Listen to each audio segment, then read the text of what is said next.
Everything, praise Jesus. You have your hand up? Okay. Just a connection. Connection. Because, I think it was the first person that spoke that said that she can show us or God will show you, but then you have a responsibility. Yes. Yes. One more person. Don't be shy up in here. Tina Moore. Yes, darling. It's okay to do the most. We spend our time doing the most. You know what?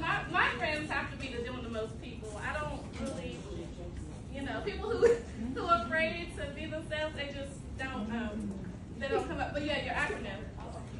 The acronym. That was the Lord. Y'all see how that's the Lord? We didn't even know. Nobody knew the questions, but God always does. So, Nayuma, please come. This is going to be good, y'all, right here. I'm just saying. Me and the Lord is cooking up some stuff. Okay. And Tiffany, y'all give it up for these women.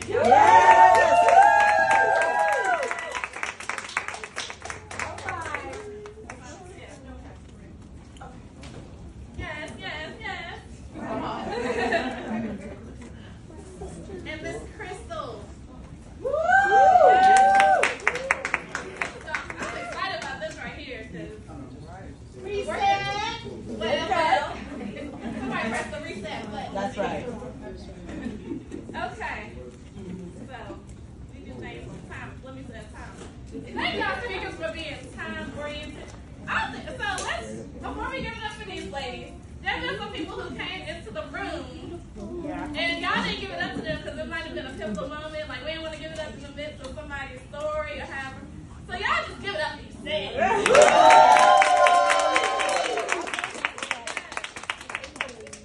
Awesome. I'm excited for the rest of that. I'm excited for the Lord knows what you're talking about. So, introduce yourself.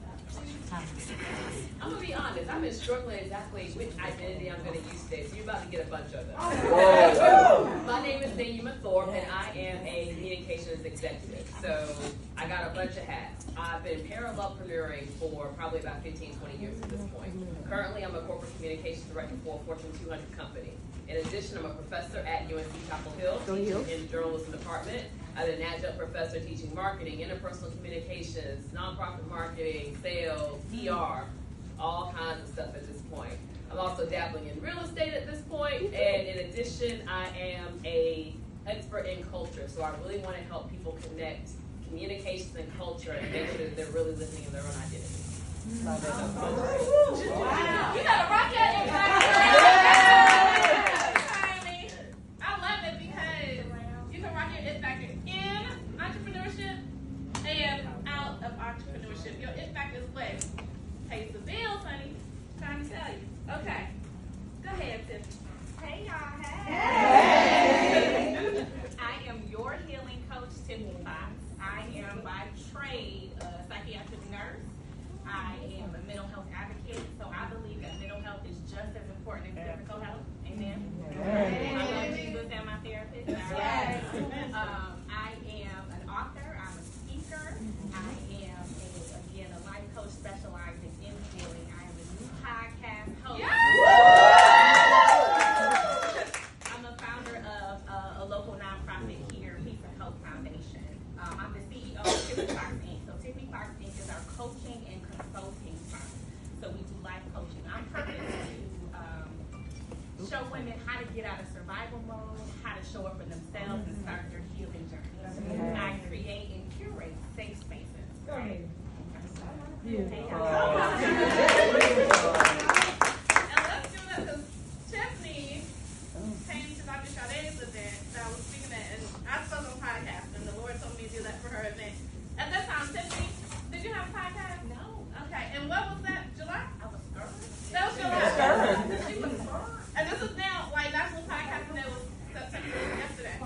And so, this is the forward movement she made, y'all. That decision came, the implementation came within that time. So I had to shout that out. Because if you know anything about me, I believe that information without implementation is just conversation that does not lead to transformation or monetization. So if you're just giving up information for your money, Come go on. ahead, That's right. Good afternoon. Good afternoon. My name is Crystal Mance, and I help women heal from mental and emotional burnout. Awesome. So many of us wear way too many hats, and I am a survivor of mental and emotional burnout. And so because of that, I help women heal from mental and emotional burnout. And we walk through strategies and create boundaries and look at priorities, because guess what? We carry too much. But we'll talk about that a little bit later. I'm also a wife and a mom and a pastor. I'm also a speaker and an author of 2 books. One is Reset on the Table back there, and the other book soon to come out is a collaboration called He Guided Me Through the Storm. And we've all been through storms, and the Lord has carried us through. So the name of this particular panel is Soul Care is Self-Care. Because yes, we could be all the way to the bank, but some people are broken, not in the bank account, but in their spirit, in their mind, in their body. And so because I know these young ladies just have amazing spirit, because what did your name stand for? Was it me? My name means abounding in joy. Okay.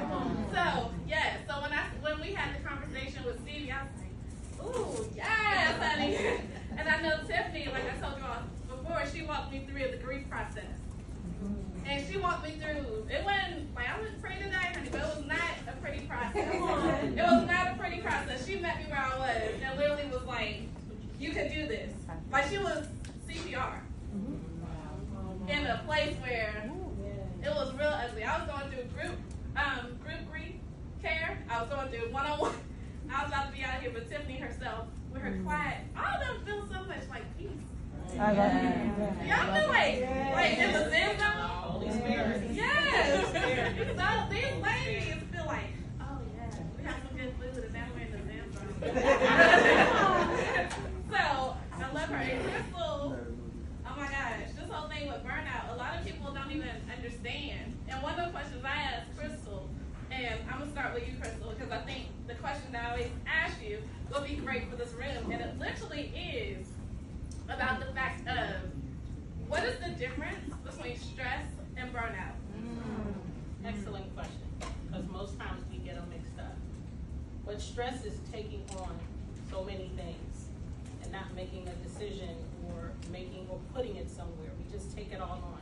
Anybody carry everything, try to be everything for everybody? That's what we do. Burnout is you do that over a period of time.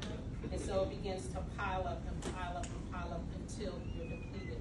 Or you pour out and you pour out and you pour out and you give and you give and you give and you give, and the next person going to ask you to pray, and then 10 more people going to ask you to pray, and you keep praying and praying and giving, but you're not getting, you're not receiving. And so what happens is you get depleted, pour out till you have nothing else to give, and you're burned out. Awesome, awesome. And so I know some of us have built boundaries, but is there anybody here who struggles with the boundaries? Be honest, this is a safe space. Thank you for your honesty. So, this is what we're talking about. You know, when I started my business, I didn't know what personal development was. I didn't know any of these things. So I was like, yeah, I'm doing too much. But I didn't know how to compartmentalize it. And I think most of us in here look alike, and we are women. So that means we carry the weight of the world on our shoulders and still look good doing it. Conversation I had with Jasmine this morning, because we can literally put on makeup and feel fine, look fine, whatever, but inside you're dying. But we don't leave that there. The question I have for you, Tiffany, is when it came to just loss, the journey of loss, what were some of your lose to win moments? What did you have to overcome and escape from in order to win in life? So the first thing is, as a young girl at 10 years old, my parents separated, and we went to live with my dad. It was me and my younger sister, which at that time it was unheard of. A lot of my friends didn't have their father in the home, but they had a mom, and so that looked a little different for us. And so that abandonment traveled, right? And so it was one thing, and unfortunately it was normal, right, to not have the dad in the home, but if your mom wasn't in the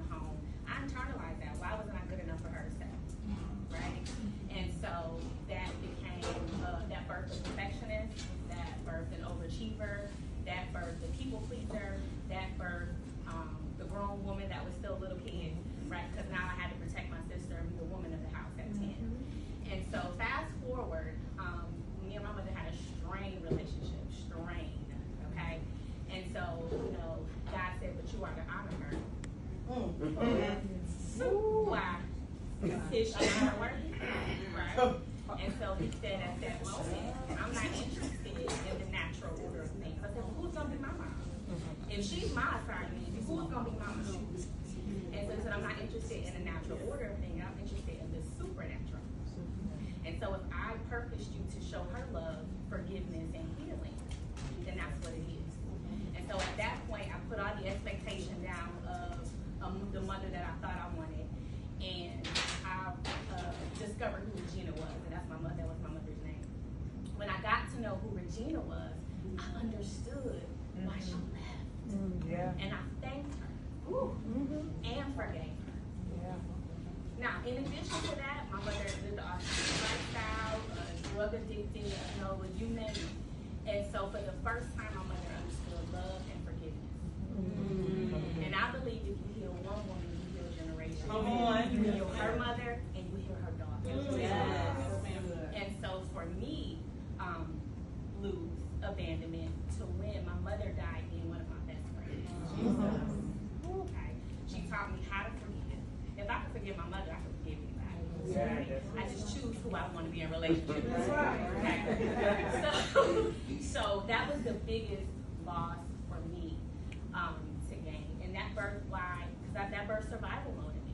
Because it was me against the world. It was I had to do it, to get it done. And so once I overcame that, then began my healing journey.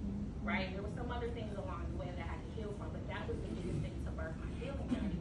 And God said, you are generational curses. And of course, I thought it was just my little family, mama and them. But it's with you all, right? To break those patterns, to break that thinking, to break that, cycle. And so for that, I'm a different kind of coach. I'm my prototype. So I don't talk about anything I haven't lived or experienced. Come on. So I did the work so that I can help you do the work. And I believe that healing happens in community.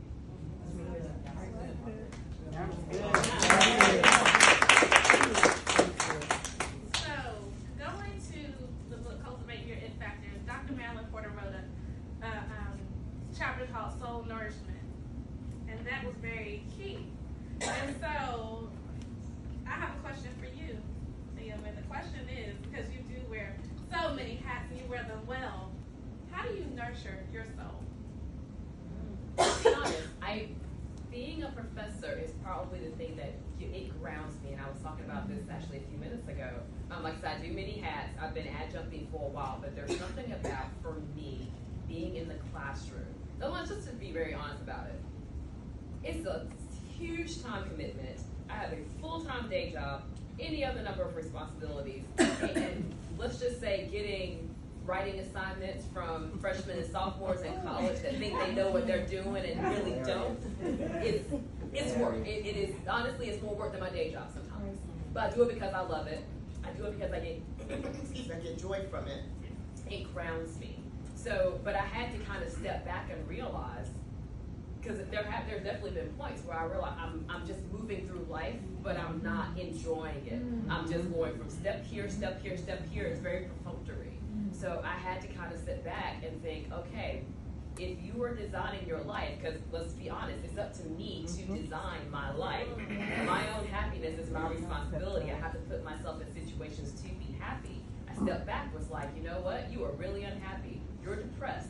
Your life is not where it needs to be. What do you need to do? First step was I was living in New Jersey at the time. Got moved. Another step was I needed another job. But I had to prioritize those things and figure out what was most important and what was going to ultimately get me to where I wanted to go. And as soon as I made those decisions, God put things in path for it to happen. I moved back to North Carolina, bought a house right before the market jacked up. I had $100,000 equity probably in about 6 months. Not too long after that, literally I was speaking to a class virtually at Chapel Hill, said I was moving back to North Carolina. 2 months later, they asked me to be an adjunct professor there. Not too long after that, I get a call from a job in Pittsburgh that's going to offer me more money than I was making in the first place, giving me the responsibility that I wanted and frankly have earned in my career. Didn't care where I lived. So once I decided to order my life, he ordered my life. So to go back to answer the question, I realized that I had to find the joyous spots. I also love to travel. Like I feel like you have to, everyone talks about balance, but balance is different for everyone. You have to figure out what your balance is. And I'm fully aware that admitted that one of the things that gives me joy is work. And I realize that, but also that's okay because it balances me. Trust and believe. I go on vacations. You'll see. I was just on an island, I don't know, probably about 20 days ago, and I'll be on one again soon. You figure out the life that works for you and move yourself to cultivate yourself in that. That's awesome. So the question that I want to ask is literally the question I asked y'all on the conversation, right? The conversation with Stevie goes, and the question is the fill in the blank question. So if anybody's ever heard the podcast, if anybody's ever been on the podcast, you know there's a fill in the blank question that goes, Dr. Stevie, we cannot leave the conversation today without everyone knowing, and then fill in the blank. We'll start with you. Dr. Stevie, we cannot leave today without everyone knowing that your happiness is your responsibility. That's good. Woo!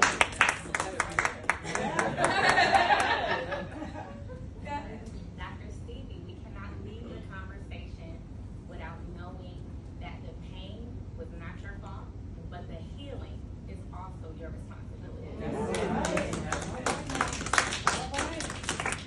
Dr. Stevie, we cannot leave the conversation today without reminding everyone that burnout is real and that we can carry too much. And oftentimes we do, and we say yes to too many things. When we say yes to too many things and too many people and not know enough, then you're pushing yourself behind. It's time you start realizing that you are a priority. Yes. And that you are a priority. And it's so important when you realize that, then you look at your priorities and make you a priority and let everything else fall in line. What I've learned about overcoming this process, Dr. Stevie, and before we leave this room, is that when you say yes to your purpose and yes to the things that God has called to you to do, then you have the ability to have an anointed no.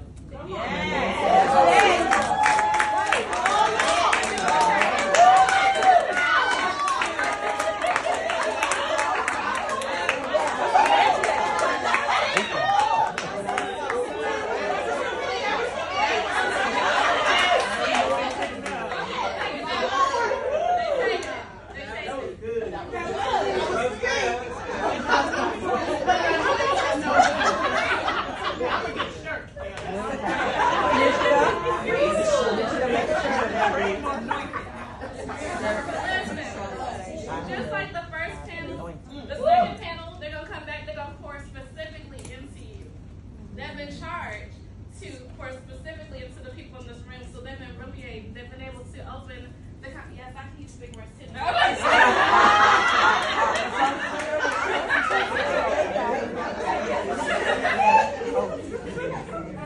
They have been, it was great. Good place to just get to connect with you. So I believe that when they come back, they're going to be able to pour directly into you. Because we know that God is specific. This is a specific assignment for today. This is not just an assignment that is haphazard. This is something I could, Tiffany, she can tell you. She's a witness. I was like, girl, I'm about to hang this up. I don't know what they're doing. I cannot do this. No, Dr. Sade, she knows. She knows because guess what? I was like, and it's so beautiful. I'm glad that Dr. Sade is here. I'm glad that Taria is here. Both of you will hear from them in a little bit. But both of them, they allowed me to be on their team when they knew I had a gift, a skill, talent, ability. We call it factor. They knew I had that, and they said yes to me being on their team. So I've done sales for both of them. I coach for both of their clients, like 2 sets of women who are in this room together. So I don't know if they've ever met, but y'all need to meet today. So we'll make sure you leave the room meeting because y'all. Where's she at? So thank you, ladies, and we'll see you a little bit later. Thank you.